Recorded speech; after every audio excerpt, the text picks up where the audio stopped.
ఉజ్జీవ కూడిక యొక్క చివరి రోజుకు మనం వచ్చేసాం. మరి దేవుని మహాకృపను బట్టి మొట్టమొదటి దినాన, రెండవ దినాన దేవుడు చూపినటువంటి సహాయాన్ని బట్టి, వినిపించిన తన వాక్కులను బట్టి దేవునికి వందనాలు చెల్లిస్తున్నాను.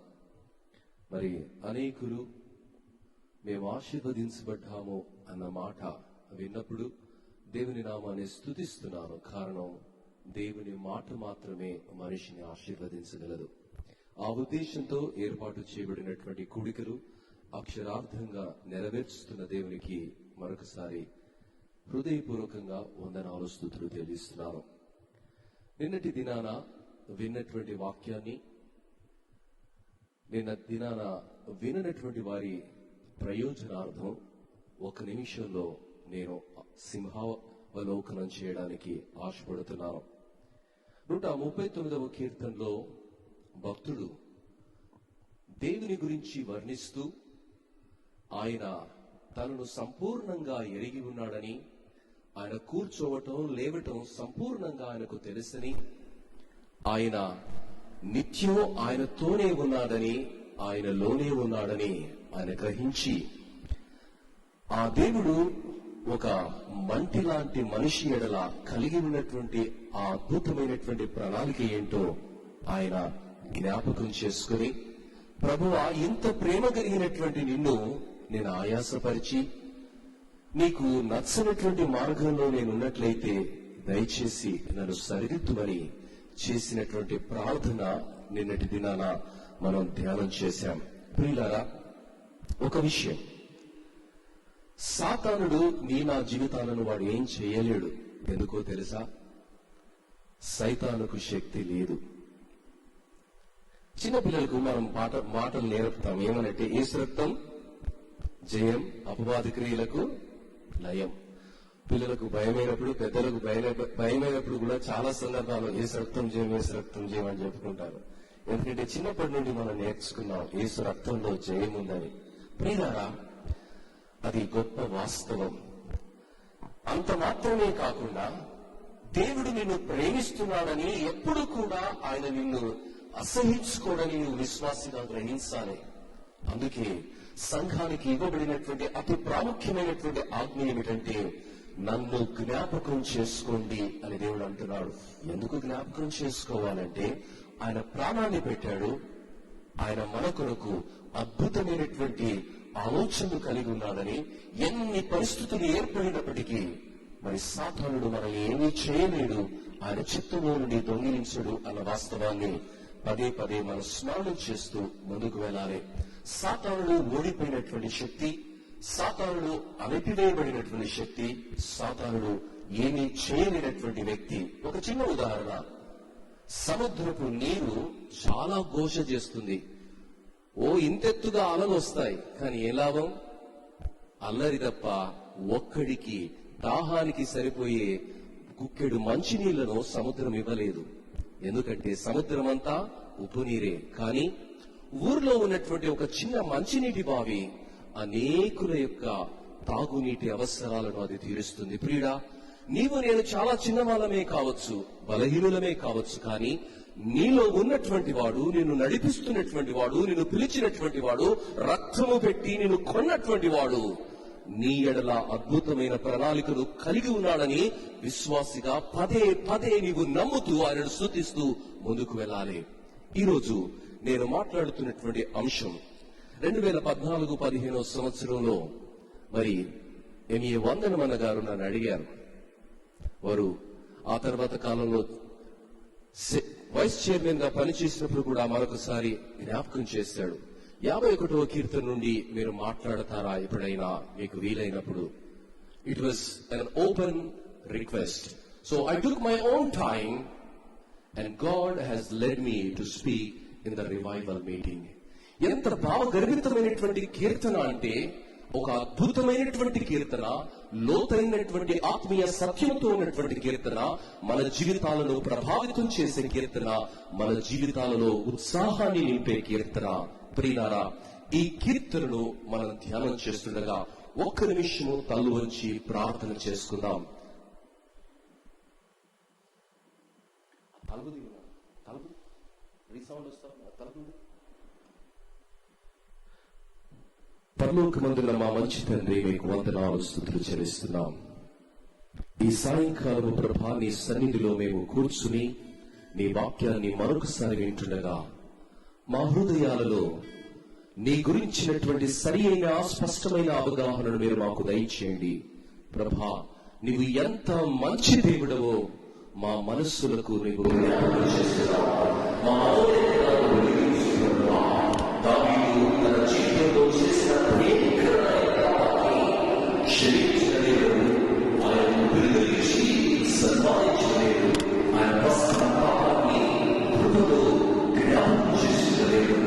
ఆయన చేసిన ప్రతి అతిక్రమాన్ని తుడిచివేసిన దేవుడవు. ఈ రోజు అదే దయగలిగిన, ప్రేమ కలిగిన, కృప కలిగిన దేవుడిని మేము కూడా ఆరాధిస్తున్నాము. అయితే అనేక సందర్భాలలో మా ఆత్మల శత్రువైన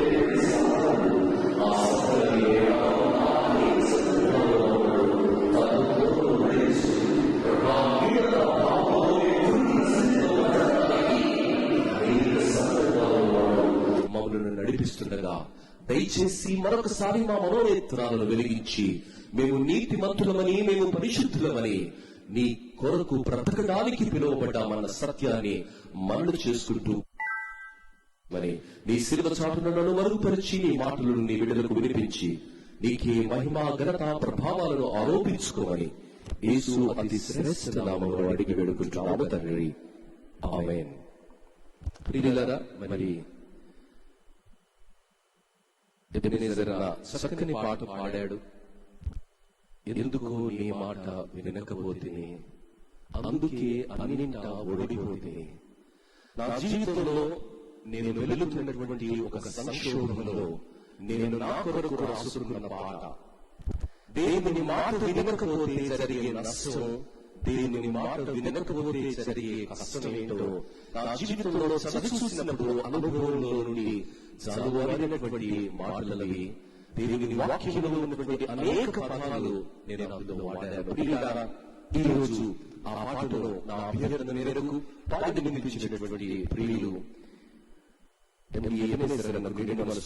తెలియజేస్తున్నాను. సరే, గలతీయులకు రాసిన పత్రిక 2వ అధ్యాయం 8వ వచనం ఏమని సెలవిస్తుందంటే, నేను క్రీస్తుతో కూడా సిలువ వేయబడినాను, ఇకను జీవించువాడు నేను కాదు, క్రీస్తే నా యందు జీవిస్తున్నాడు. ప్రియులారా, ఈ రోజు విశ్వాసమైనటువంటి నీవు గ్రహించవలసినటువంటి సత్యం ఏమిటంటే, దేవుడు నీలో జీవిస్తున్నాడు, దేవుడు నీతో జీవిస్తున్నాడు.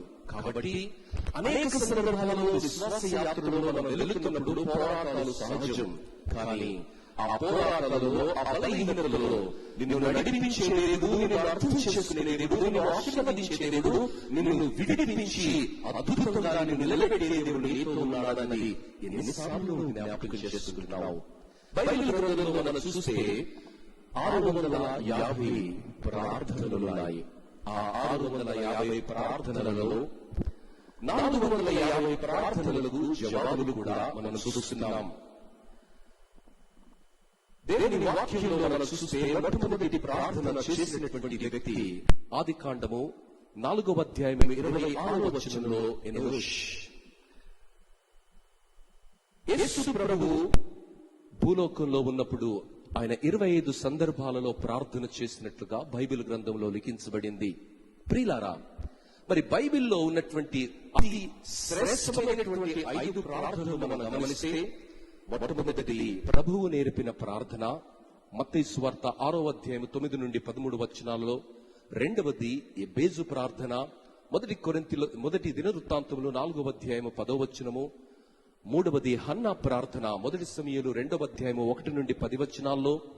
నాలుగవది యోనా ప్రార్థన, యోనా గ్రంథము 2వ అధ్యాయం 2 నుండి 9 వచనాల్లో చేసిన ప్రార్థన. ఐదవది దావీదు ప్రార్థన, కీర్తన 3. గొప్ప వాదలో ఆయన ఉన్నప్పుడు చేసిన ప్రార్థన.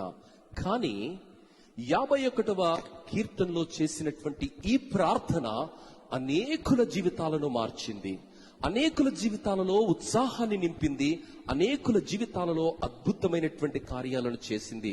ప్రియమైనటువంటి దేవుని బిడ్డలారా, మరి ఈ కీర్తనలో ఉన్నటువంటి అతి శ్రేష్టమైనటువంటి లక్షణం ఏమిటంటే, దావీదు దేవుని సంపూర్ణంగా అర్థం చేసుకొని దేవునికి ఆయన ప్రార్థన చేస్తున్నాడు. ప్రియుడా, 139వ కీర్తనలో కూడా దేవుని యొక్క గుణ లక్షణాలను, దేవుని యొక్క శక్తి సామర్థ్యాలను, దేవుని యొక్క మరి వ్యక్తిత్వాన్ని ఆయన ప్రస్తావిస్తూ దేవుడే తన హృదయాన్ని పరిశీలన చేయమని ప్రార్థించినటువంటి దావీదు 51వ కీర్తనలో ఆయన ఈ విధముగా ప్రార్థన చేస్తున్నారు. ప్రియులారా, 51వ కీర్తనను మనం చదవక ముందు ఇంటికి వెళ్ళిన తర్వాత తప్పకుండా 2వ సమూయేలు గ్రంథము 11వ అధ్యాయాన్ని చదవవలసిందిగా మనవి చేస్తున్నాను.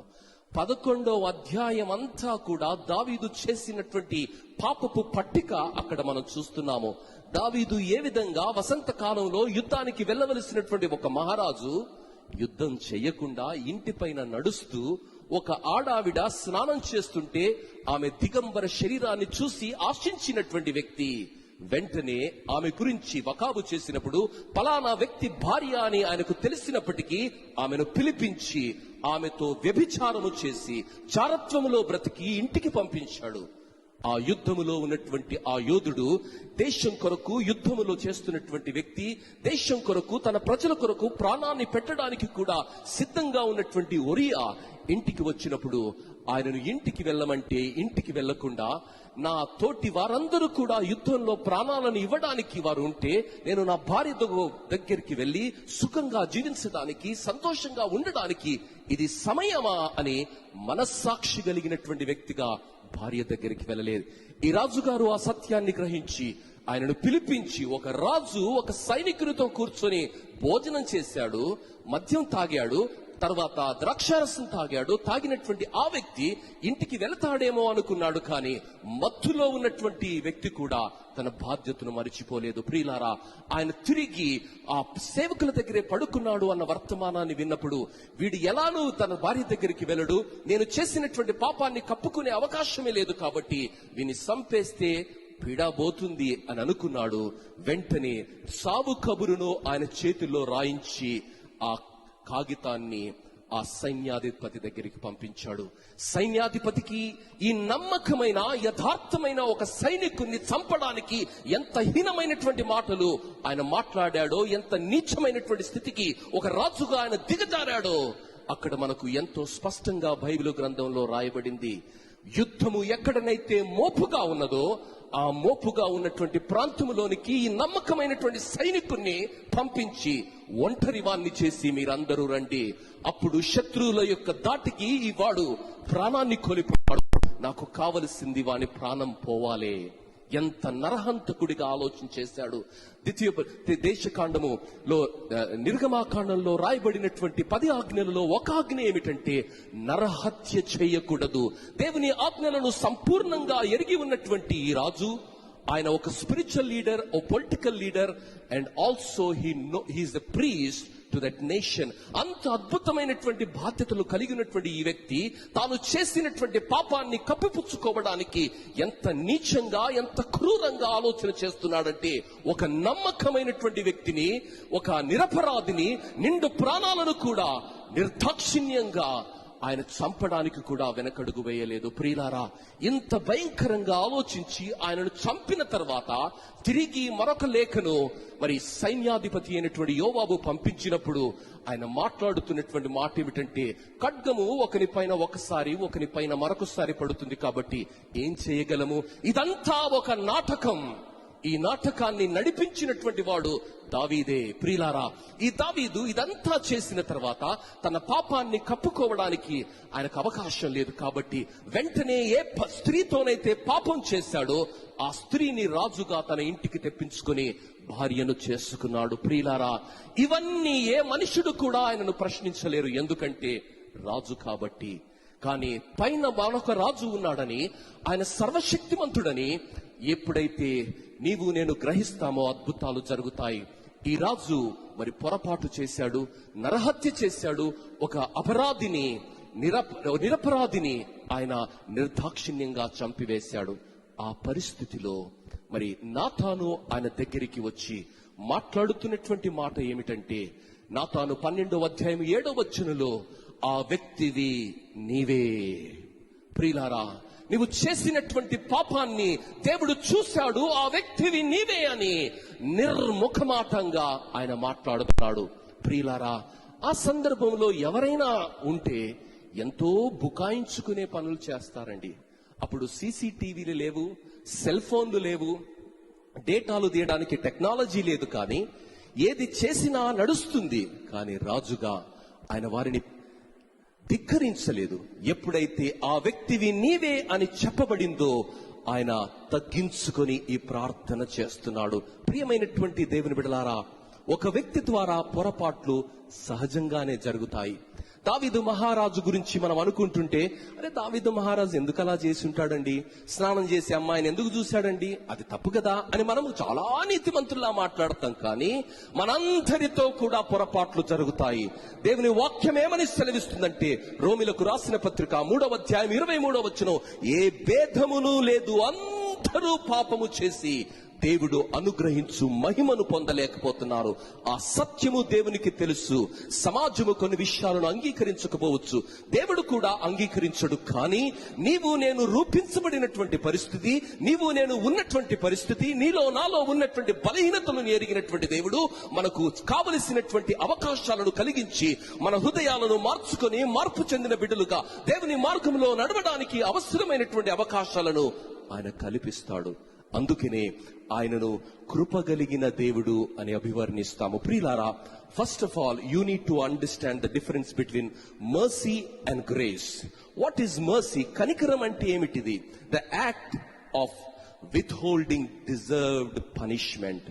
కనికరం అంటే ఏ శిక్షనైతే న్యాయబద్ధంగా మన మీదికి రావాలో ఆ శిక్ష మన మీదికి రాకుండా ఆపటం. రెండవది, వాట్ ఈస్ గ్రేస్? కృప అంటే ఏమిటిది? Act of endowing unmerited favour. దేనికైతే మనం అర్హులము కాదో, దేనికైతే మనకు అర్హత లేదో, ఆ అద్భుతమైనటువంటి ఆశీర్వాదాలను మన పైన కుమరించడమే కృప. ప్రియమైనటువంటి దేవుని బిడ్డలారా, కృప అనేది ప్రేమ అనే నాణ్యానికి రెండు వైపులా కృప, కనికరం ఉంటుంది. దేవుడు ప్రేమ అయితే ఆయనకు రెండు వైపులా ఉన్నటువంటివి ఏమిటి అంటే కనికరము మరియు కృప. ప్రియులారా, కంపాషనబుల్ లవ్ టు ది వీక్, బలహీనులకు ప్రేమను చూపించటం, generous love to the unworthy, ఈ రెండు గుణాలను దేవుడు మనకు చూయించాడు. కృప సత్య సంపూర్ణుడిగా ఆయన ఈ లోకంలోనికి వచ్చాడు. దేవుని యొక్క గుణగణాలను ఆయన రక్త మాంసములలో ప్రపంచానికి చూయించాడు.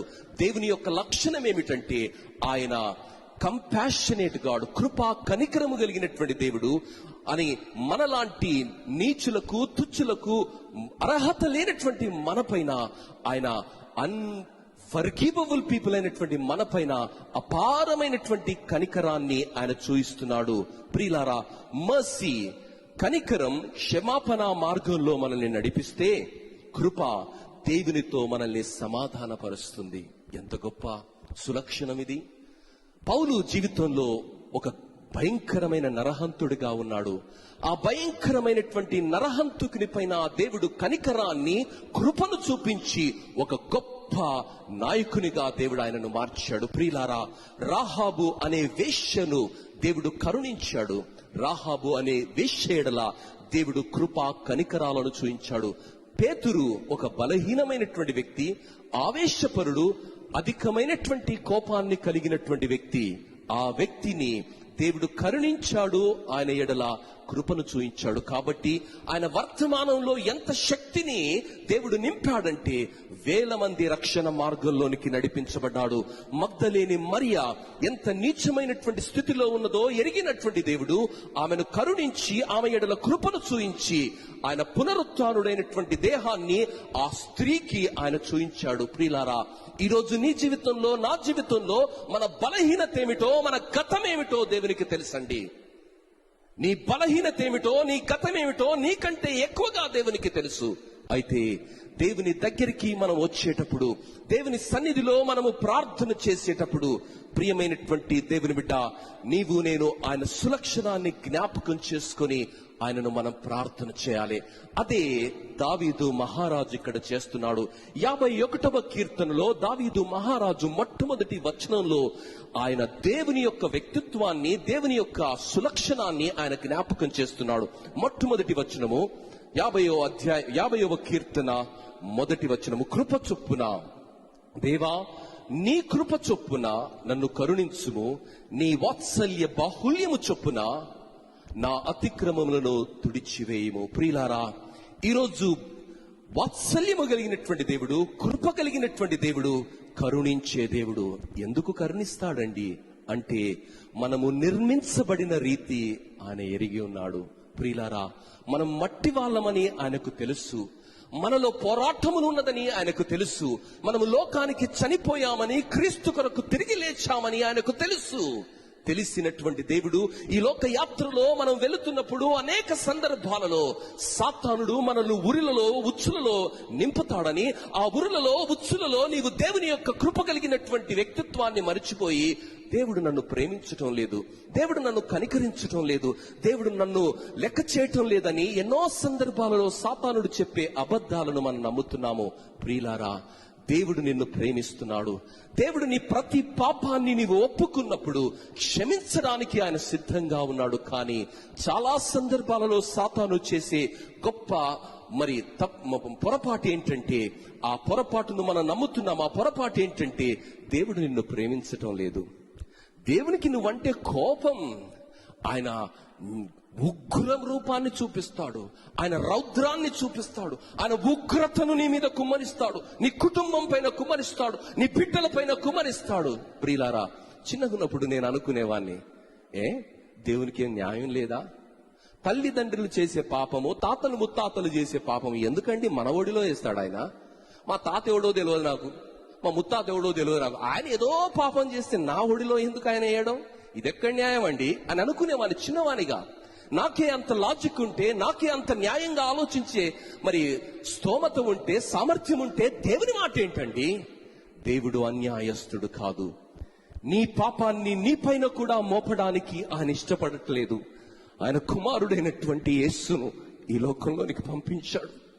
నీవు నేను న్యాయబద్ధంగా పొందుకొనవలసినటువంటి ప్రతి శిక్షను ఆ కుమారుని మీద ఆయన మోపాడు. పాపరహితుడైనటువంటి కుమారుడు నీవు నేను చేసిన ప్రతి పాపాన్ని ఆ కుమారుని మీద మోపాడు.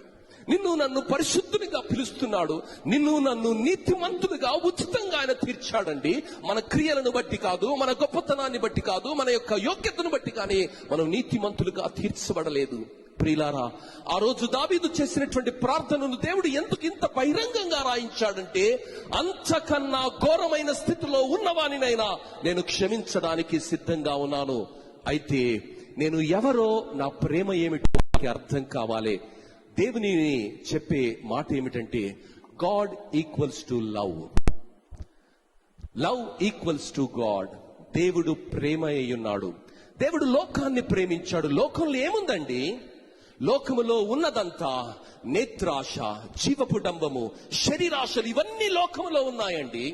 లోకములో ఉన్నటువంటి ఆ వ్యక్తులను ఆ శరీరాశలలో, నేత్రాశలలో, జీవపు డంబములో కొట్టుమిట్టాడుతున్నటువంటి ఈ మనుషులను ప్రేమించాడు ఆయన. ఎంతగా ప్రేమించాడంటే వారి కొరకు చనిపోవడానికి కూడా తన్ను తాను సిద్ధపరుచుకుని అవమానాలను భరించడానికి లోకంలోనికి వచ్చాడు. కృప కలిగినటువంటి దేవుడు దేనికైతే మనము శిక్షకు అర్హులుగా ఉన్నామో ఆ శిక్ష నుండి మనల్ని తప్పించి ఉచితమైనటువంటి తన కృపను మనపైన చూయించి రక్షణ భాగ్యాన్ని ఆయన ఇచ్చాడు. ప్రియుడా, ఈరోజు అదే సత్యాన్ని దావీదు మహారాజు దాదాపుగా 4000 సంవత్సరాల క్రితం ఆయన మాట్లాడుతున్నాడు. ఏమని మాట్లాడుతున్నాడంటే, దేవా నీ కృప చొప్పున నన్ను కరుణించుము, నీ వాత్సల్య బాహుల్యము చొప్పున నా అతిక్రమములను తుడిచివేయుము. ప్రియులారా, ఆయన కలిగినటువంటి మహాకృపను బట్టి దేవుడు మన పాపాలను క్షమిస్తారు. లోకంలో చాలా మంది ఒకరిని ఒకరు క్షమించలేరు, ఒకరిని ఒకరు సహించలేరు. కారణం ఏమిటంటే ఆ దివ్యమైనటువంటి ప్రేమ వారికి ఇంకా అర్థం కాలేదు. నిజంగా నీవు యేసయ్యను గుర్తించినటువంటి వ్యక్తివైతే, యేసయ్యను నీ జీవితంలో ఉన్నట్లయితే, నీ పాపాలను యేసయ్య ఎలా క్షమించాడో, నిన్ను ఎలా నీతిమంతునిగా మార్చాడో, నీకు పరలోక రాజ్యాన్ని వారసత్వంగా ఎలా ఇచ్చాడో అన్నది నీవు నిజంగా అర్థం చేసుకుంటే ఏ వ్యక్తితో కూడా విభేదించవండి, ఏ వ్యక్తితో కూడా విభేదించవు. ఇప్పుడే నేను సందీప్ బల్లెంతో మాట్లాడుతున్నప్పుడు ఒక చిన్న ఉదాహరణ చెప్పాను. ప్రియులారా, నా జీవితంలో ఏ స్థితిలో నుండి దేవుడు మనల్ని రక్షించాడో అన్నది మనకు అర్థమైతే ఏ వ్యక్తి వంక కూడా వేలెత్తి మనం చూపం. కారణం ఏంటో తెలుసా? అంత నీచమైనటువంటి స్థితిలో దేవుడు నిన్ను భరించి మారుతావని, కాలములో నువ్వు మారుతావని, ఆయన సన్నిధిలోనికి వచ్చి ఆయన సేవకునిగా తీర్చిదిద్దబడతావని గ్రహించినటువంటి దేవుడు అవకాశాలనిచ్చాడు, అద్భుతంగా ఎదురు చూశాడు, అవమానాలను కూడా భరిస్తూ నీ కొరకు ఆయన వేచి ఉన్నాడు. ఈ రోజు నీ సహోదరుని కొరకు నీవు వేచి ఉంటున్నావా? నీ కుటుంబంలో ఉన్నటువంటి వ్యక్తుల గురించి నువ్వు వేచి ఉంటున్నావా? నీ సంఘములో ఉన్నటువంటి వ్యక్తుల గురించి నువ్వు వేచి ఉంటున్నావా? వెంటనే స్పందిస్తున్నామండి. వాని పైన దేవుడు ఉగ్రత కురిపిస్తాడండి, వాని ఇల్లు వల్లకాడుగా మారుతుందండి, వాని పైకి శాపం వస్తుందని. ఇదేనా మనం మాట్లాడేది? ప్రియులారా, ఈరోజు దేవుడు దీర్ఘశాంతుడని, కృపా సమృద్ధి కలిగినటువంటి దేవుడని, నా బలహీనతలో నేను చేసినటువంటి పాపాన్ని, బుద్ధిహీనతతో నేను చేసినటువంటి పాపాన్ని, కళ్ళు కప్పినటువంటి స్థితిలో, కామముతో నిండినటువంటి స్థితిలో నేను చేసినటువంటి పాపాన్ని లోకమంతా ఎత్తి చూపిస్తుండవచ్చు, కానీ నన్ను కరుణించే దేవుడు, నన్ను క్షమించే దేవుడు, నన్ను ఆదరించే దేవుడు, నన్ను తిరిగి స్థాపించే దేవుడని గ్రహించినటువంటి దావీదు ఈ ప్రార్థన చేస్తున్నాడు. ప్రియుడా, ఈరోజు నీ పరిస్థితి ఏమైనా కావచ్చు, దేవుడు నిన్ను స్థాపించడానికి, దేవుడు నిన్ను ఆశీర్వదించడానికి నీ కొరకు ఆయన కనిపెట్టుకొని ఉన్నాడు. నీవు కూర్చోవటం ఆయనకు తెలుసు, నీవు నడవటం ఆయనకు తెలుసు, నీవు మాట్లాడటం ఆయనకు తెలుసు, నీ ఆలోచనలో ఉన్నటువంటి ప్రతి విషయాన్ని ఆయన ఎరిగి ఉన్నాడు. 2వ వచనము, నా దోషము పోవునట్లు నన్ను బాగుగా కడుగుము, నా పాపము పోవునట్లు నన్ను పవిత్రపరచుము. ప్రియులారా, ఈరోజు మన మనస్సాక్షిని కడగగలిగింది, మన జీవితాలను మార్చగలిగింది దేవుడు మాత్రమే, దేవుని యొక్క రక్తము మాత్రమే. ప్రియమైనటువంటి దేవుని బిడ్డలారా, ఈరోజు ఆ సత్యాన్ని మనం గ్రహిస్తాం. మన పాపాలను కడిగేది దేవుని రక్తము మాత్రమే. ఈరోజు మన పాపాలను మనం చాలా రకాల అలవాట్లు వదిలేస్తే, నేను మంచిగా నీతిమంతునిగా అవుతాను, ఆరోగ్యంగా ఉంటాను, రకరకాలుగా మనం అనుకుంటాం. అందులో తప్పేం లేదండి, అది వాస్తవమే కావచ్చు. కానీ పాపాన్ని క్షమించగలిగినటువంటి వాడు, పరిశుద్ధినిగా తీర్చగలిగినటువంటి వాడు, మన జీవితాలలో మన దోషాలలో నుండి మనని కడగగలిగినటువంటి వాడు, బాగుగా కడగగలిగినటువంటి వాడు యేసు రక్తము మాత్రమే. ఈరోజు దేవుని బిడ్డగా నీవు ఆ సత్యాన్ని గ్రహిస్తున్నావా? ప్రతిరోజు ఆయన సన్నిధిలో కృప ఉన్నది. ప్రభురాత్రి భోజన సంస్కారానికి వచ్చిన ప్రతిసారి దావీదు లాంటి వ్యక్తిని క్షమించినటువంటి దేవుడు, ఆయన భయంకరమైనటువంటి పాపాన్ని క్షమించినటువంటి దేవుడు, సంఘాన్ని హింసించినటువంటి సౌలును పౌలుగా మార్చినటువంటి దేవుడు, మరి వేశ్యగా ఉండి ఆ ఊరిలో ఉన్నటువంటి మగవాళ్ళనందరినీ కూడా తప్పు మార్గంలో నడిపించినటువంటి రాహాబు వేశ్యను కూడా మార్చినటువంటి దేవుడు, మరి ఎంతో అధికమైనటువంటి ఆవేశముతో ఎన్నో అనర్థాలను చేసినటువంటి ముంగోపి అయినటువంటి పేతురును మార్చగలిగినటువంటి ఆయన ఓపిక, ప్రేమ, కనికరము ఈరోజు నిన్ను కూడా మారుస్తుందని, నీ కుటుంబాన్ని మారుస్తుందని, నీ జీవితాన్ని మారుస్తుందని నీవు నమ్మగలిగినట్లయితే తప్పకుండా నీ జీవితంలో అద్భుత కార్యాన్ని చూడబోతున్నావు. ఆ రోజు సౌలును మార్చినటువంటి దేవుడు, రాహాబు వేశ్యను మార్చినటువంటి దేవుడు, మగ్దలేని మరియను మార్చినటువంటి దేవుడు, పేతురును మార్చినటువంటి దేవుడు ఈరోజు నిన్ను కూడా మార్చడానికి తన కృపను, వెలకట్టలేనటువంటి తన కనికరాన్ని నీ ఎడల ఆయన చూయిస్తున్నాడు. అయితే సాతానుడు చెప్పే మాట ఏంటో తెలుసా? దేవుడు నిన్ను ప్రేమించటం లేదు, సంఘంలో ఫలానా బ్రదర్ నిన్ను ప్రేమించటం లేదు, ఫలానా సిస్టర్ నిన్ను ప్రేమించటం లేదు, ఫలానా పాస్టర్ నిన్ను ప్రేమించటం లేదు. ప్రియులారా, ఇదంతా ఒక అబద్ధం. దేవుడు నిన్ను ప్రేమిస్తున్నారు, దేవుని బిడ్డలు కూడా నిన్ను ప్రేమిస్తున్నారు అన్నది నీవు గ్రహిస్తే జీవితంలో అద్భుతమైనటువంటి పరిస్థితులను చూస్తావు. మూడో విషయం ఏంటంటే, నా అతిక్రమములు నాకు తెలిసి ఉన్నవి, నా పాపం ఎల్లప్పుడూ నా ఎదుట ఉన్నది. ప్రియులారా, నేను చేసిన పాపం ఏంటో నాకు తెలుసండి. నా వయస్సు 48 సంవత్సరాలు. ఊహ తెలిసిన నాటి నుండి ఈనాటి వరకు నేను చేసిన ప్రతి పొరపాటు నాకు జ్ఞాపకం ఉంది. I'm sure you all remember your sense. ప్రియులారా, దావీదు అదే మాట్లాడుతున్నాడు. అయ్యా, నా పాపం నాకు తెలుసు స్వామి, నా అంతరింద్రియములో నా అతిక్రమాలు నాకు తెలుసు నాయన, నా పాపం ఎల్లప్పుడూ నా ముందున్నది. కానీ ఆ పాపాన్ని నీ రక్తం చేత నీవు తుడిచివేస్తావు స్వామి. ఎందుకంటే ఆ రక్తం పాపాలను పరిహరించడానికి, పాపిని పరిశుద్ధినిగా మార్చడానికి నీవు కార్చావు స్వామి. అవును నాయన, నేను పొరపాటు చేశాను. ఉరియా భార్యతో నేను తప్పుగా ప్రవర్తించాను. నేను చేసినటువంటి పొరపాటును నువ్వు క్షమిస్తావని నేను నమ్ముతున్నాను. నా అతిక్రమాలను నువ్వు తుడిచివేస్తావని, నా పాపాన్ని ఎల్లప్పుడూ, నా ఎదుట ఉన్నటువంటి పాపాన్ని తుడిచివేసి నా మనస్సును దృఢపరుస్తావని, నన్ను స్థిరపరుస్తావని నేను నమ్ముతున్నాను స్వామి అని దేవుని యొక్క వ్యక్తిత్వాన్ని సంపూర్ణంగా ఎరిగినటువంటి వ్యక్తిగా దేవుని సన్నిధిలో ఆయన ప్రార్థన చేస్తున్నాడు. ప్రియుడా, ఈరోజు నీ ఆత్మీయ స్థితి ఎలా ఉన్నదో నాకైతే తెలియదు, కానీ దేవుని దగ్గరికి నీ వస్తున్నప్పుడు, నేను పలానా పాపం చేస్తున్నానండి, పలానా బలహీనత నాకుందండి, అయ్యో ఇప్పుడు కాదులే, మరెప్పుడైనా నేను ప్రార్థన చేస్తాను, ఇప్పుడు కాదులే నేను బైబిల్ చదివేది మరలెప్పుడైనా చేస్తాను ప్రియులారా అనుకుంటూ నువ్వు దూరంగా వెళ్ళిపోతున్నావా? దేవుని సేవకునిగా సవినీయంగా దావీదు జీవితాన్ని నీకు జ్ఞాపకం చేస్తున్నాను. In your weakness, if you go away from God, your life will be destroyed by the enemy. But in your weakness, when you come closer to God, God will restore you in your life, and God will give you a wonderful future. దావీదుకు ఆ సత్యం తెలుసండి. దేవుడు కనికరం కలిగినటువంటి దేవుడని, దేవుడు కృప కలిగినటువంటి దేవుడని ఆయన సంపూర్ణంగా ఎరిగి ఉన్నటువంటి వ్యక్తిగా ఆయన మాట్లాడుతున్నాడు. నిర్గమాకాండము 34వ అధ్యాయము 6-7 వచనాల్లో మనం చూసినట్లయితే, నిర్గమాకాండము 34వ అధ్యాయము 6-7 వచనాల్లో దేవుని యొక్క అద్భుతమైనటువంటి విషయాలను మనం చూస్తున్నాం.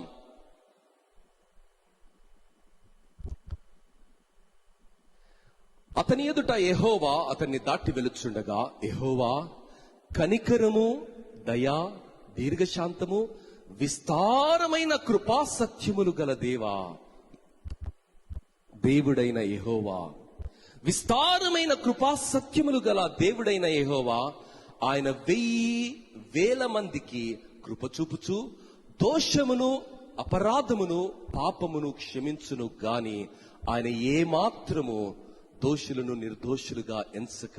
ప్రియులారా, ఈరోజు నీవు నేను మన పాపాలను ఒప్పుకుంటే దేవుడు క్షమించడానికి, విస్తారమైనటువంటి తన కృపను, కనికరాన్ని, క్షమాపణను మన జీవితాల్లో చూపించడానికి ఆయన ఇష్టపడుతున్నాడు. ఈరోజు దేవుడు మరొకసారి ఈ ఉజ్జీవ కోడికల ద్వారా మనల్ని అభ్యర్థిస్తూ మన ఆత్మలకు ఒక అద్భుతమైనటువంటి ఆహ్వానాన్ని ఆయన ఇస్తున్నాడు.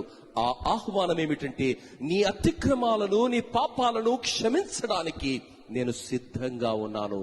అయితే నీవు సిద్ధంగా దేవుని సన్నిధిలోనికి వచ్చి, యేసయ్యా, నా ఘోరమైనటువంటి స్థితి ఈ లోకంలో ఎవరికీ తెలియదు స్వామి, నాకు మాత్రమే తెలుసు. నా తలంపులు నీకు తెలుసు స్వామి, నా మాటలు నీకు తెలుసు స్వామి, నా ఆలోచనలు నీకు తెలుసు స్వామి, అవి నీ సన్నిధిలో నేను ఒప్పుకుంటున్నానయ్యా. ఆ రోజు దావీదు మహారాజు ఆ భయంకరమైనటువంటి పాపములో పడిపోయినప్పుడు ఆయనను క్షమించి, ఆయన కుటుంబాన్ని నువ్వు ఆశీర్వదించి, మరి రక్షణ ఆనందాన్ని ఆయన జీవితంలో నీవు దయచేశావు కదా. నా జీవితంలో కూడా అలా దయచేయమని మనం ప్రార్థన చేస్తే దేవుడు మనని తప్పకుండా ఆయన జ్ఞాపకం చేసుకుంటాడు.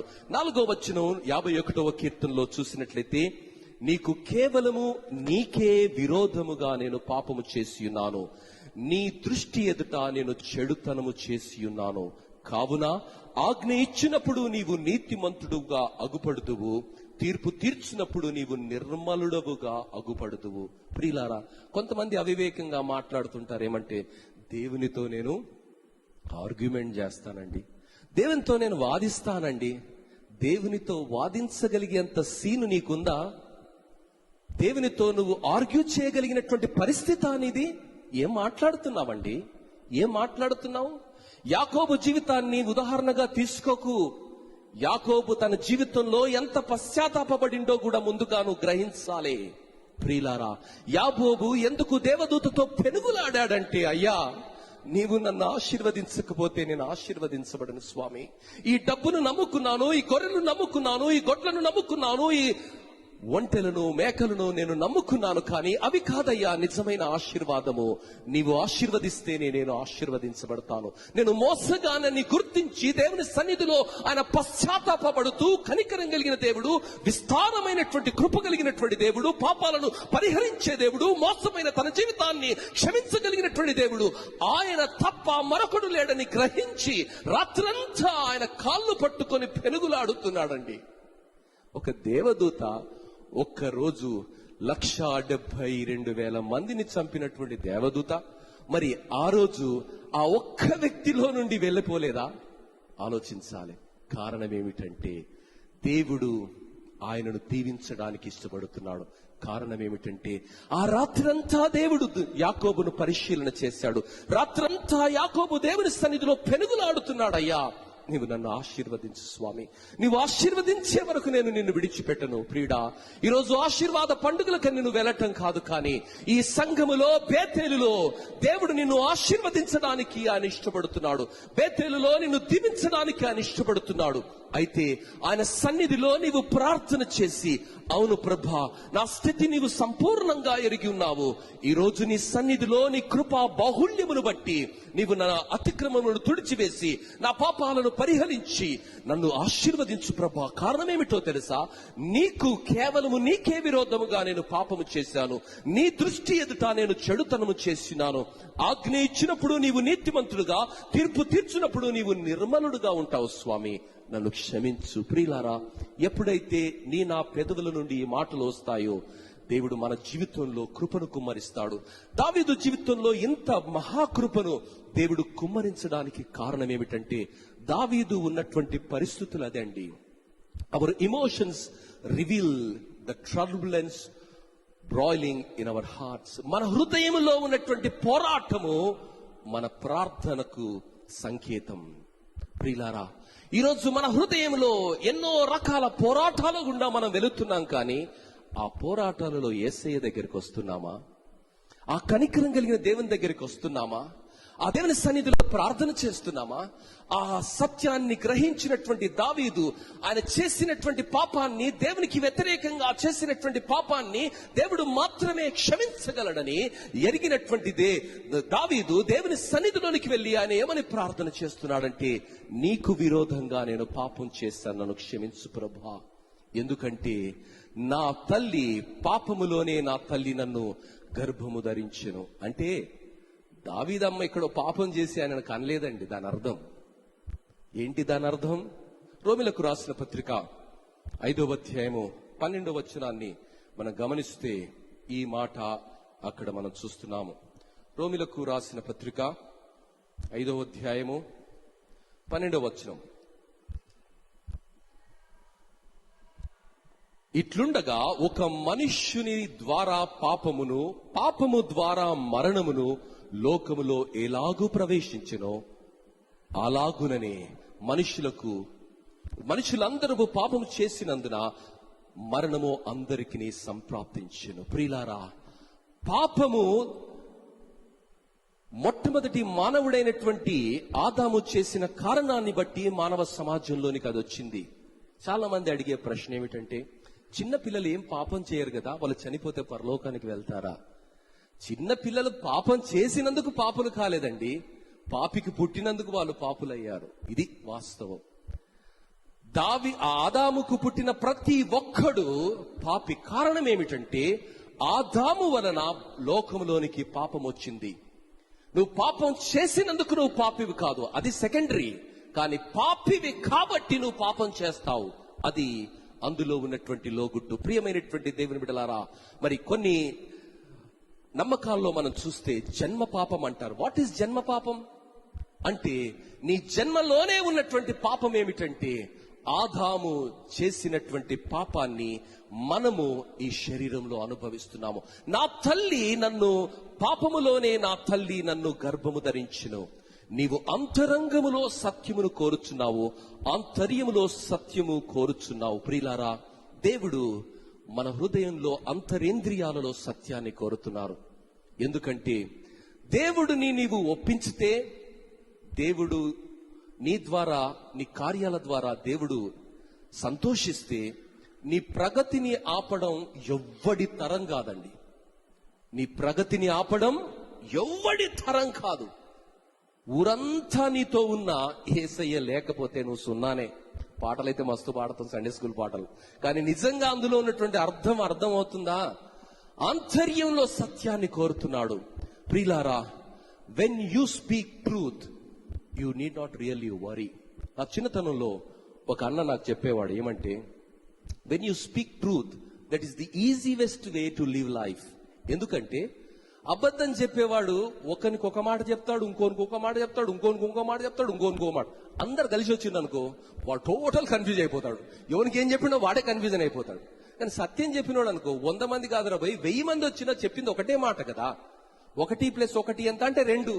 ఒకనికి 4 చెప్తే, ఒకనికి 5 చెప్తే, ఒకనికి 6 చెప్తే, అది కన్ఫ్యూజ్. ఎవరికి ఏం చెప్పావు?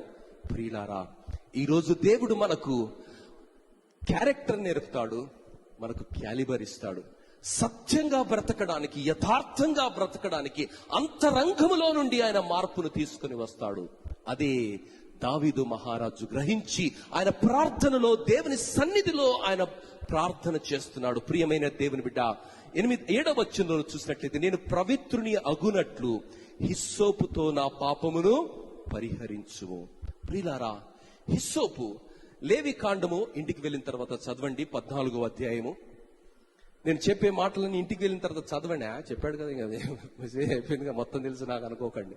చాలా అద్భుతమైనటువంటి విధంగా బైబిల్ గ్రంథం రాయబడింది. లేవి కాండములో దావీదు ఇంకా పుట్టక మునిపే, యేసు ప్రభు ఇంకా లోకానికి రాకమునిపే దేవుడు ఒక అద్భుతమైనటువంటి చిత్రీకరణ అక్కడ రాస్తున్నాడండి. ఒక వ్యక్తి మరి సెర్మోనియల్ క్లీనింగ్ కు వెళ్ళాలి అంటే, ఒక కుష్ఠరోగంతో ఉన్నటువంటి వ్యక్తిని ఏ విధంగా శుభ్రపరచాలి అన్నది లేవి కాండంలో మనం చూస్తున్నాం. యేసు ప్రభు శిలువ మీద ఉన్నప్పుడు యోహాను సువార్త 14వ అధ్యాయం 29వ వచనంలో ఆయనకు చేదు చిరకను హిస్సోపునిచ్చారు. హిస్సోపు యొక్క లక్షణం ఏమిటంటే ప్రక్షాళన చేసే గుణాన్ని అది కలిగి ఉన్నది.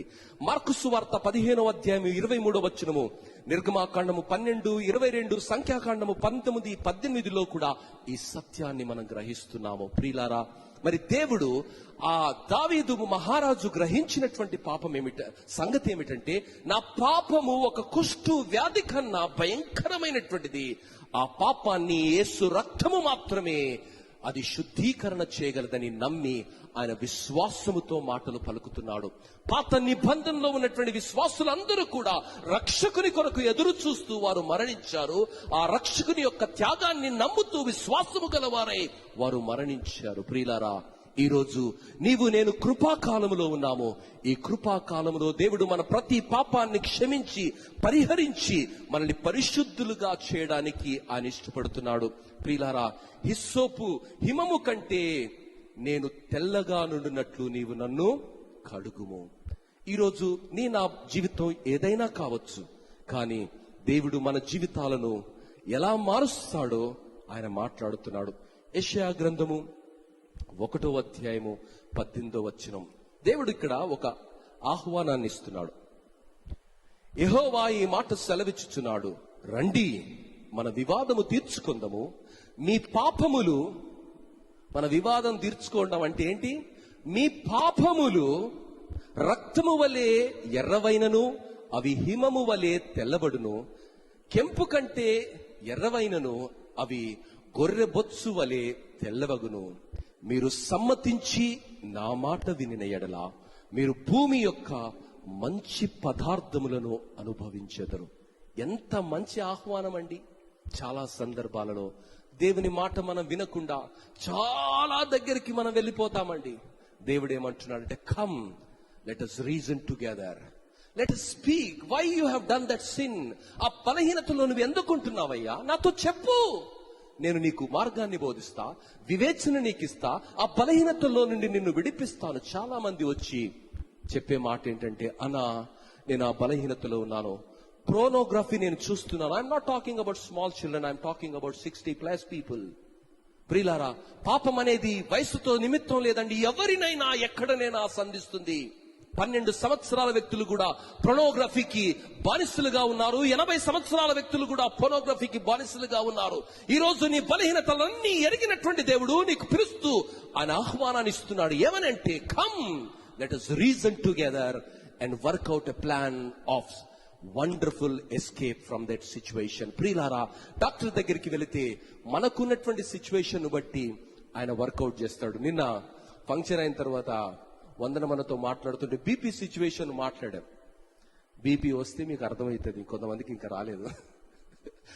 బీపీ వస్తే అందరు బీపీ టాబ్లెట్ వేస్తారు. ఒకరికి పడే టాబ్లెట్ ఇంకోనికి పడదు, ఇంకోని పడే టాబ్లెట్ ఇంకోనికి పడదు. ఇప్పుడు నేను వాడే టాబ్లెట్, చైర్మన్ గారు వాడే టాబ్లెట్, జ్ఞాని గారు వాడే టాబ్లెట్, వందనం గారు మాట్లాడే ఎబ్బిన అంత డిఫరెంటే ఉంటుందండి. మీరు అడిగి చూడండి, నేను చెప్పే మాట అబద్ధం అయితే. ప్రియులారా, ఎందుకంటే డాక్టర్ వారి పరిశీలన చేసిన తర్వాత శరీర తత్వాన్ని బట్టి మెడిసిన్ రాస్తాడండి. శరీరంలో ఉన్నటువంటి మరి ఫ్యామిలీ బ్యాక్గ్రౌండ్ బట్టి మెడిసిన్ రాస్తాడండి. చాలా మెడిసిన్స్ ఉన్నాయి బీపీకి, కానీ అందరికి ఒకే మెడిసిన్ ఇవ్వడండి. ఈరోజు నీకు నాకు కూడా ప్రత్యేకంగా దేవుడు ప్లాన్ ఇవ్వడానికి, ప్రోత్సాహాన్ని ఇవ్వడానికి ఆయన ఏమంటున్నాడంటే, కమ్, హిమము కంటే నేను నిన్ను తెల్లగా చేస్తాను. ప్రియుడా, ఈరోజు ఆ సత్యాన్ని మనం గ్రహిస్తాం. 8వ వచనం, ఉత్సాహ సంతోషమును నాకు వినిపించుము, అప్పుడు నీవు విరిచిన ఎముకలు హర్షించును. ఎముకలు ఎంతమందికి ఇరిగాయండి? ఎముకలు ఇరిగిన వాళ్ళు ఎవరన్నా రా? ఎవరు లేరు. ఎవరికి ఒక్క ఎముక కొడుకులే. అంటే నాకైతే ఆ ఎక్స్పీరియన్స్ లేదు. ఎముక ఇరిగితే ఎంత నొప్పి ఉంటుందో ఇరిగినటువంటి వాళ్ళని అడిగితే చెబుతారండి. ఆయన ఏమంటున్నాడంటే, నా పాపము నాకు ఎంత నొప్పి తెస్తుందో తెలుసా? ఎముకలు ఇరిగిపోతే ఎంత నొప్పి ఉంటుందో అంతకన్నా నొప్పితో మూలిగిపోతున్నాను. సంతోషం పోయింది, సమాధానం పోయింది, ఆనందం పోయింది. నా రక్షణ ఆనందాన్ని నేను కోల్పోయాను ప్రభువా. నా ఎముకలు విరిగితే ఎంత నొప్పి నాకుంటుందో ఆ స్థితిలో ఈరోజు నేను ఆత్మీయంగా కుంటుపడినటువంటి స్థితిలో ఉన్నాను. నాకు హర్షాన్ని, సంతోషాన్ని, ఉత్సాహాన్ని మరలా పుట్టించు ప్రభువా అని ప్రార్థన చేస్తున్నాడు. అంటే ఒక మాటలో దావీదు తన జీవితాన్ని, తన గోడునంతా కూడా దేవునికి వినిపిస్తున్నాడు. ప్రియులారా, నా పాపములకు విముఖుడవు కమ్ము, నా దోషములన్నిటినీ తుడిచివేయము. నా పాపాలను తుడిచివేసే దేవుడు, మన దోషములన్నిటికీ కూడా విముఖుడయ్యే దేవుడు. ఆయన ఏమంటున్నాడంటే, నా దగ్గరికి రా, నేను నిన్ను ఆశీర్వదిస్తాను. ప్రియులారా, ఈరోజు మనకు మంచి జీవితాన్ని ఇచ్చే దేవుడు, మంచి ఫలాలను ఇచ్చే దేవుడు, ఆశీర్వాదాలను ఇచ్చే దేవుడు, భూమిలో ఉన్నటువంటి అతి శ్రేష్టమైనటువంటివి ఇచ్చే దేవుడు, మంచి గోధుమలతో తృప్తిపరిచే దేవుడు. సెకండ్ క్లాస్, థర్డ్ క్లాస్ గోధుమలు కాదండి, మంచి ఫస్ట్ క్లాస్ గోధుమలతో తృప్తిపరిచే దేవుడు. Second class, third class, fourth class పరిస్థితులు దేవుడు మనకు కల్పించడు. ఎప్పుడైతే దేవుని దగ్గరికి మన బలహీనతను మనం ఒప్పుకొని ఆయన మాత్రమే మనల్ని క్షమించగలని, ఆయననే మార్గమని, ఆయననే సత్యమని, ఆయననే జీవమని గ్రహించి ఆయన దగ్గరికి వస్తామో దేవుడు మనని ఆశీర్వదిస్తాడు. ప్రియులారా, 10వ వచనంలో, నాయందు శుద్ధ హృదయము కలగజేయము, నా అంతరంగములో స్థిరమైన మనస్సును నూతనముగా పుట్టించుము. ప్రియులారా, స్థిరమైన మనస్సును దేవుడు పుట్టిస్తాడు. చాలా మంది ఏమనుకుంటారంటే, క్రైస్తవులు ఊకే పాపం చేస్తారు, దేవుని దగ్గర పోతారు, ఊకే పాపం చేస్తారు, దేవుని దగ్గరికి వెళ్తారు. ప్రియులారా, if you are really transformed, దేవుడు నిన్ను నిజంగా తన ఆత్మ చేత నింపినప్పుడు, తన రక్షణానందం చేత నిన్ను నింపినప్పుడు, ప్రతి బలహీనతలలో నుండి బయటికి వచ్చే నూతనమైనటువంటి సృష్టిగా దేవుడు నిన్ను మారుస్తాడు. 2వ కొరింథీయులకు రాసిన పత్రిక 5వ అధ్యాయం 17వ వచనం ఆ సత్యాన్ని సెలవిస్తుంది. ఒక నూతనమైనటువంటి సృష్టిగా దేవుడు మనల్ని మారుస్తాడు. ఈరోజు ఆ పరిస్థితి నీకు ఇవ్వడానికి, మనకివ్వడానికి, ప్రతి విశ్వాసికి ఇవ్వడానికి దేవుడు ఇష్టపడుతున్నాడు. 11వ వచనం, నీ సన్నిధి నుండి నన్ను త్రోసివేయకుము. ప్రియులారా, సౌలు జీవితంలో కూడా పాపం చేశాడు. సౌలు జీవితంలో పాపం చేశాడు. దేవుడు చేయొద్దన్నటువంటి పనిని ఆయన చేశాడు. చేసి దేవుని దగ్గరికి వెళ్ళి ఆయన ఎప్పుడు కూడా క్షమాపణ అడగలేదండి. కొంతమందికి చాలా మరి దాన్ని ఆత్మాభిమానం అనుకుంటారు, కానీ అది ఆత్మ వంచన, ఆత్మాభిమానం కాదు. The best word in the world is sorry. ఈ 5 అక్షరాల పదం ఎన్నో సమస్యలలో నుండి అది మనల్ని రక్షిస్తుంది. ఎన్నో కష్టాలలో నుండి, ఉపద్రవాలలో నుండి అది మనల్ని రక్షిస్తుంది. మనుషుల మధ్య సారీ అనే పదము ఎంతో అద్భుతమైనటువంటి మేలు చేస్తుంది. మనుషుల మధ్యలోనే సారీ అనే పదము అంత మేలు చేస్తే, తన తప్పిదాన్ని తెలుసుకుని నన్ను క్షమించమని అడగడం అనే దానికి కలేజా కావాలండి. కలేజా ఉన్నవాడు మాత్రమే సారీ చెబుతాడు. కలేజా లేనటువంటి వ్యక్తి, బలహీనుడైనటువంటి వ్యక్తి, పిరికివాడైనటువంటి వ్యక్తి సారీ అని చెప్పలేడండి. వానికి గర్వం అడ్డుపడుతుంది, పాపం అడ్డుపడుతుంది. ఎవరికైతే ధైర్యం ఉంటుందో, దేవుని కృపను సంపూర్ణంగా ఎరిగి ఉంటారో, ఆ వ్యక్తి సారీ చెప్పగలడు. సారీ చెప్పినప్పుడు అనేకమైనటువంటి పరిస్థితులు చక్కబడతాయి. అది మనుషులుగా చేస్తేనే అంత మేలు జరిగితే, దేవునితో చేస్తే ఎంత మేలు జరుగుతుందో ఒక్కసారి ఊహించండి. సౌలు మహారాజు దేవుని దగ్గరికి వెళ్లి క్షమాపణ అడగలే. ఆయన కుటుంబం ఏమైందో దావీదుకు సంపూర్ణంగా తెలుసు. దావీదు ఏమంటున్నాడంటే, అయ్యా, నీ సన్నిధిలో నుండి నన్ను త్రోసివేయకు. సౌలు మహారాజు దేవుని సన్నిధిలో నుండి త్రోసివేయబడ్డాడు. ఆయన కుటుంబము మర్చిపోయబడింది. కారణం, దేవుని దగ్గర ఆయన ఒప్పుకోలేదు, దేవునితో ఆయన సమాధాన పడలేదు. ఆ సత్యాన్ని గ్రహించినటువంటి దావీదు ఏమంటున్నాడంటే, అయ్యా, నాను నీతో సమాధాన పడడానికి సిద్ధంగా ఉన్నాను, కాబట్టి నా పరిస్థితిని నీ దగ్గర నేను ఒప్పుకుంటున్నాను. నీ పరిశుద్ధాత్మను నా యొద్ద నుండి తీసివేయకు. నా చైర్ తీసివేయకు, నా కిరీటం తీసివేయకు, నా బంగ్లా తీసివేయకు, నా ఆస్తి తీసివేయకు అని ఆయన అడగట్లేదండి. అవన్నీ కూడా ఇవ్వలేవు. ఎందుకో తెలుసా? అవన్నీ ఆయనకున్నాయి. బంగ్లా ఉంది, రాజరికం ఉంది, అంతఃపురం ఉంది, భార్యలున్నారు, ఉపపత్తులు ఉన్నారు. ఏది కూడా ఆయనకు రక్షణానందం ఇవ్వటం లేదండి. రక్షణానందం ఇచ్చేది ఆయన మాత్రమే అని ఆయన గ్రహించాడు. ఆయన అడుగుతున్నాడు, అయ్యా, నీ పరిశుద్ధాత్మను నాలో నుండి తీసివేయకు. సౌలు జీవితంలో పరిశుద్ధాత్మను కోల్పోతే ఆయనకి ఏమొచ్చిందండి? దురాత్మ వచ్చింది. ఇంకా దురాత్మ వచ్చినాక ఏం చేస్తున్నాడు? సంపుడు. ఇంకా దావీదును పట్టుకోవాలి, బల్లెం వేయాలి, చంపేయాలి. ఇది ఎందుకు చంపుతున్నాడో తెలియదు. మళ్ళా దావీదు దగ్గరికి వచ్చి, నా కుమారుడా, నన్ను క్షమించు, నేను ఏం చేస్తున్నానో తెలియట్లేదు. కానీ ప్రియులారా, కారణం ఏంటో తెలుసా? He lost the Holy Spirit and the evil spirit started tormenting him. చాలా మందిని మనం చూస్తుంటాం. చాలా సార్లు తప్పు చేశాను అంటాడు. మనం చేసేది గదే తప్పు. ఎందుకో తెలుసా? పరిశుద్ధాత్మను కోల్పోయాడు. ప్రియుడా, ఈరోజు గొప్ప పాఠాన్ని దేవుడు మనకి ఈ ఉజ్జీవ కూడికల్లో నేర్పిస్తున్నాడు. పరిశుద్ధాత్మను నీవు కోల్పోతే, పరిశుద్ధాత్మ ఉచితంగా కుమ్మరించబడిన పరిశుద్ధాత్మను నీవు నిరాకరిస్తే, పరిశుద్ధాత్మను నీ జీవితంలోనికి నువ్వు ఆహ్వానించకపోతే, పరిశుద్ధాత్మ నడిపింపును నీవు కోరుకోకపోతే, పరిశుద్ధాత్మ చేత నీవు నింపబడకపోతే, నీ జీవితంలో మరొక ఆత్మ వాసం చేస్తుంది. యేసు ప్రభు ఏమన్నాడంటే, నన్ను అడుగు వారికి పరిశుద్ధాత్మను నిశ్చయముగా కొలత లేకుండా నేను ఇస్తాను. పరిశుద్ధాత్మ ఇచ్చే ఆనందాన్ని, పరిశుద్ధాత్మ ఇచ్చే ఆ నడిపింపును దావీదు కోరుకుంటున్నాడు.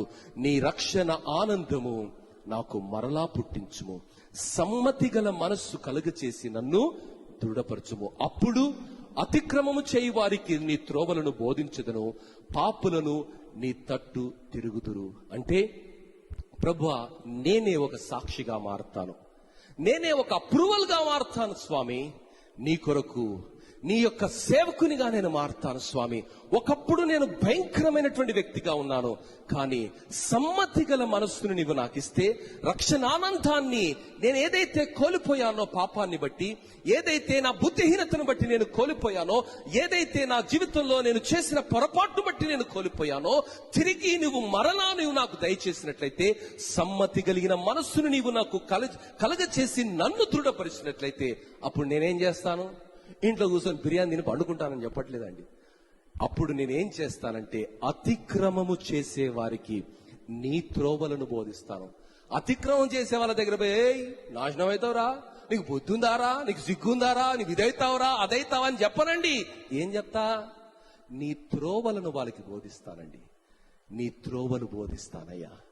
నేను త్రోవ తప్పిపోయాను స్వామి, త్రోవ తప్పిపోయినటువంటి నన్ను వెతుక్కుంటూ వచ్చి నన్ను ఎంత ప్రేమతో నీవు నన్ను స్థిరపరిచి దృఢమైనటువంటి మనస్సునిచ్చి రక్షణ ఆనందాన్ని, కోల్పోయిన ఆనందాన్ని నువ్వు నాకు ఇచ్చావో, ఆ ప్రేమ కలిగినటువంటి త్రోవ, ప్రేమ కలిగినటువంటి రక్షణ మార్గాన్ని వారికి నేను వివరిస్తాను.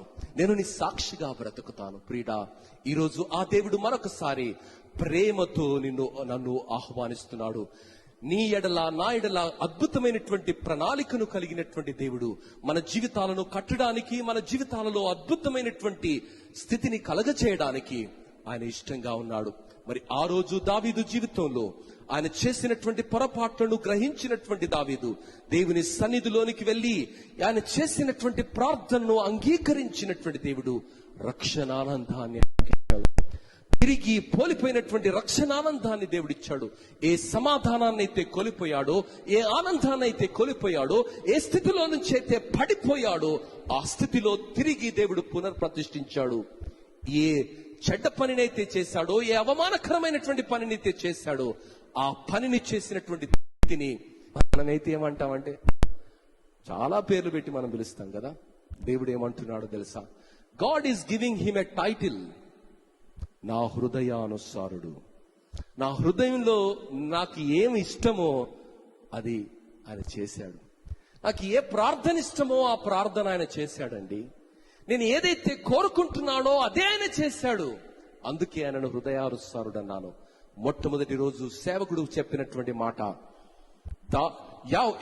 యోబును దేవుడు రెండంతలుగా ఆశీర్వదించడానికి యేసయ్య మాటలను ఆయన అక్షరార్థంగా జీవించాడు, క్షమించాడు, ప్రేమించాడు, ప్రార్థించాడు.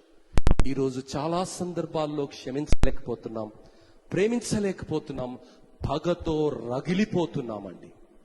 Life is very short. How long we are going to live in this planet earth we don't no.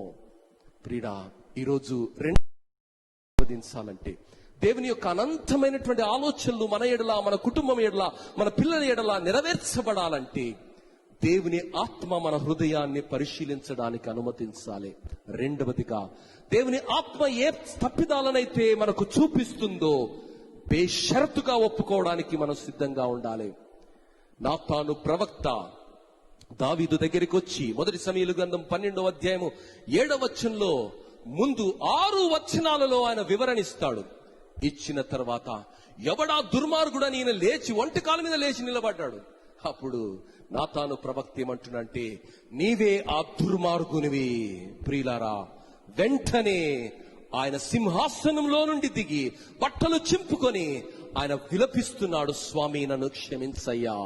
అవును, దేవుని సన్నిధిలోనికి మనం వెళ్ళినప్పుడు, దేవుడు మన పాపాన్ని చూయించినప్పుడు దేవుని సన్నిధిలో మనం విలపిస్తున్నామా, లేక ఆ సత్యాన్ని బోధించినటువంటి వ్యక్తి పైన మనము ఆ కాసును నింపుకుంటున్నామా?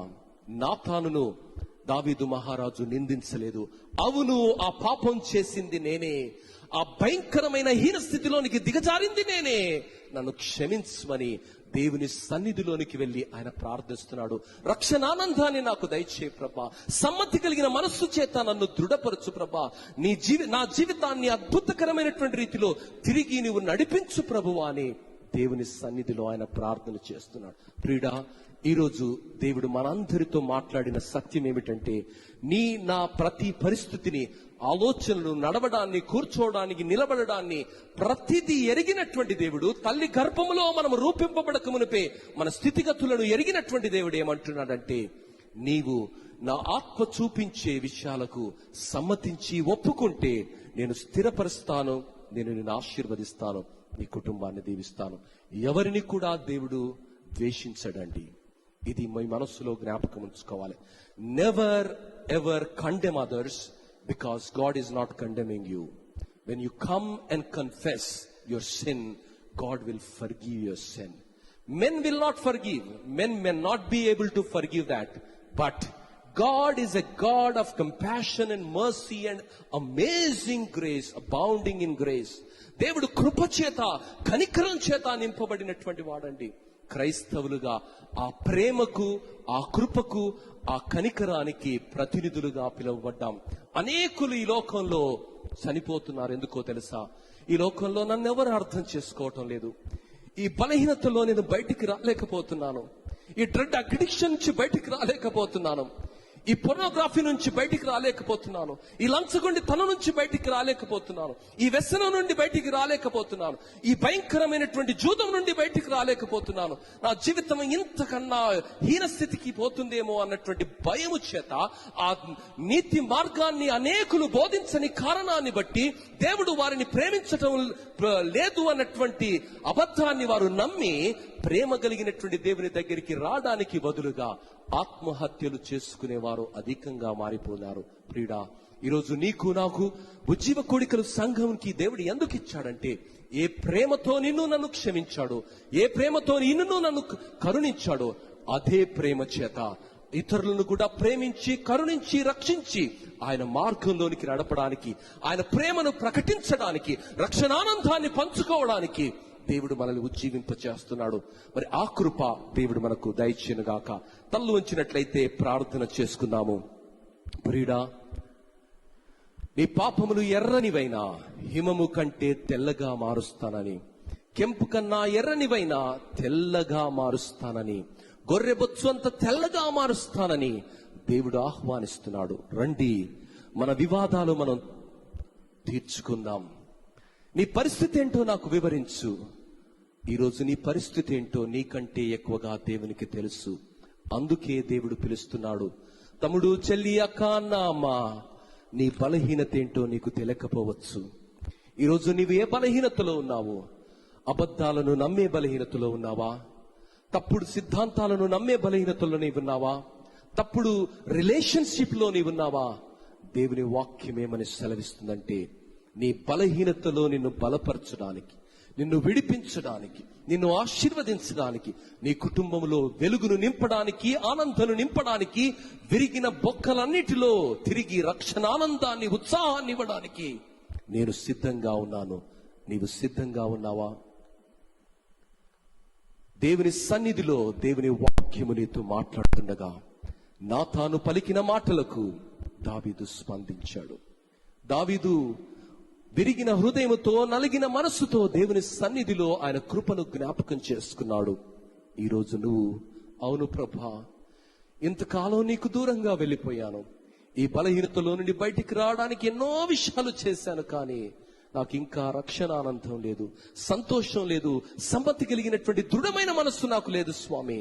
నన్ను క్షమించి కరుణించి నాయనా, నీ కృప చేత నా పాపాలను పరిహరించి యేసు చేసిన ఆ గొప్ప త్యాగంలో, ఆయన కార్చిన పవిత్రమైన రక్తము ద్వారా ప్రతి పాపము నుండి, దాగు నుండి, దోషము నుండి మనస్సాక్షిని దృఢపరిచి స్థిరపరిచి నన్ను నడిపించమని నువ్వు ప్రార్థిస్తే, నీ ప్రార్థనను అంగీకరించి ఆ రోజు దావీదును ఏ విధంగా స్థిరపరిచాడో, సౌలును ఏ విధంగా స్థిరపరిచాడో, రాహాబును ఏ విధంగా స్థిరపరిచాడో, మగ్దలేని మరియను ఏ విధంగా స్థిరపరిచాడో, పేతురుని ఏ విధంగా స్థిరపరిచాడో, నిన్ను కూడా స్థిరపరిచి అతి శ్రేష్టమైనటువంటి ఫలముల చేత, ఆశీర్వాదము చేత, నెమ్మది చేత, సమాధానము చేత ఆయన నిన్ను నడిపిస్తానని వాగ్దానం చేస్తున్నాడు. నమ్మి, ఆ మాటలను నమ్మి అడుగులు వేసే కృప దేవుడు దయచేయనుగాక. పరలోకమందున్న మా మంచి తండ్రి, మీకు వందనాలు, స్తుతులు చెల్లిస్తున్నాం. మా బలహీనత ఏంటో మీరు ఎరిగి ఉన్నారు స్వామి. కానీ సాతానుడు మాకు చెప్పే అబద్ధం ఏంటంటే, యేసయ్యకు నువ్వు ఇష్టం లేదురా, నీకు ఆ బలహీనత ఉన్నది కాబట్టి యేసయ్య నేను ఇష్టపడటం లేదు. తండ్రి, నీ దివ్యమైన వాక్యంలో నుండి అద్భుతమైన మర్మాన్ని మాకు జ్ఞాపకం చేశారు. నేను కూర్చోవటం, నిలబడటం, నడవటం సమస్తాన్ని ఎరిగినటువంటి దేవుడు, నేను ఈ లోకంలోనికి రాకమునిపే నా జీవితాన్ని సంపూర్ణంగా ఎరిగి ఉన్నటువంటి దేవుడు, నేను ఎప్పుడు ఏ పొరపాట్లు చేస్తానో ఎరిగి ఉన్నటువంటి దేవుడు నన్ను కరుణించడానికి సిద్ధంగా ఉన్నాడు ఎప్పుడైతే నా నోరు తెరిచి నేను ప్రార్థిస్తానో. అవును, ఆ సత్యాన్ని గ్రహించినటువంటి దావీదు మహారాజు, ఆది అంతము లేనటువంటి దేవుడు, అల్ఫా ఒమేగా అయినటువంటి దేవుడు, ఆయనను సంపూర్ణంగా ఎరిగి ఉన్నాడని గ్రహించినటువంటి దావీదు చేసిన ప్రార్థన దేవాన్ని అంగీకరించావు. ఆయనకు స్థిరమైన మనస్సును నీవిచ్చావు, హృదయానుసారుడుగా ఆయనను గౌరవించావు. నీకు వందనాలు. ఈరోజు మా బలహీనతలు ఏమైనా కావచ్చు, రక్షించబడినటువంటి మమ్ములను స్థిరపరచడానికి, బలహీనతలో నుండి విడిపించడానికి, ప్రేమ తత్వంలో స్థాపించడానికి, పరిశుద్ధులుగా పిలువబడిన మా జీవితాన్ని ప్రభా మరి ఆశీర్వాదానికి వారసులుగా పిలువబడినటువంటి మా కుటుంబాలను నీవు ఆశీర్వాదము చేత నింపడానికి ఇష్టపడుతుండగా ఒక చిన్న షరతు ఏమిటంటే, నీవెవరో మేము గుర్తించాలి. నీ కృపను, నీ కనికరాన్ని, నీ దయను మేము సంపూర్ణంగా గ్రహించి నోరు తెరిచి నీ సన్నిధిలో ప్రార్థించి నీ ఇచ్చే రక్షణానందాన్ని పొందుకొని అనేకులకు ఈ ప్రేమను, ఈ ప్రేమ మార్గాన్ని పంచగలిగిన కృప, సహాయము, నడిపింపును దయచేయమని ప్రభా మరి ఈ వాక్యాన్ని నీరు కట్టి ఫలింపచేసి అనేకులకు దీవెనకరంగా, ఆశీర్వాదకరంగా మలచుమని యేసు నామములో అడిగి వేడుకుంటున్నాం తండ్రి. ఆమేన్.